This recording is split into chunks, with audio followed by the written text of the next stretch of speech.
تکلیفیں اور مصیبتیں یہ تو ایک مسلمان اور مومن کے زندگی کا حصہ ہے۔ یہ چیزیں اس کی زندگی میں آتی رہتی ہے، یہاں تک کہ پیغمبر صلی اللہ علیہ وسلم کا ارشاد ہے کہ دنیا تو مومن اور مسلمان کے لیے قید خانہ ہے، اور قید خانے میں تکلیفیں اور مصیبتیں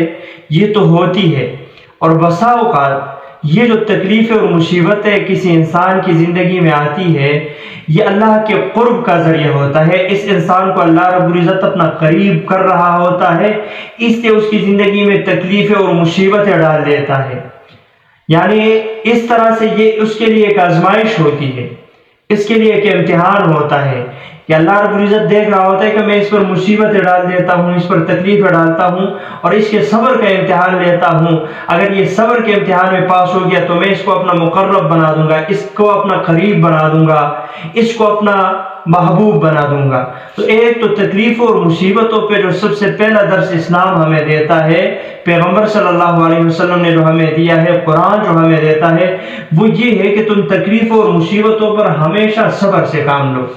اور دوسری چیز وہ یہ ہے کہ کچھ الفاظ اگر مصیبت اور تکلیف کے وقت جو ہے وہ کچھ الفاظ کہے جائے، پڑھے جائے تو اس پر اللہ رب العزت انسان کو اجر دیتا ہے۔ پیغمبر صلی اللہ علیہ وسلم اپنے گھر میں تشریف فرما ہے، رات کا وقت ہے اور چراغ جل رہا ہے، اتنے میں ہوا کے جھونکے آئے اور ان جھونکوں کی وجہ سے، ہوا کی وجہ سے وہ چراغ بجھ گیا۔ تو آپ صلی اللہ علیہ وسلم نے پڑھا انا للہ و انا الیہ راجعون۔ حضرت عائشہ رضی اللہ تعالیٰ عنہ نے فرمایا کہ یہ تو کسی کے فوت ہونے پر کوئی انسان مر جاتا ہے، اس کے مرنے پر جو ہے یہ الفاظ پڑھے جاتے ہیں، آپ نے یہاں کیوں پڑھے؟ تو آپ صلی اللہ علیہ وسلم نے فرمایا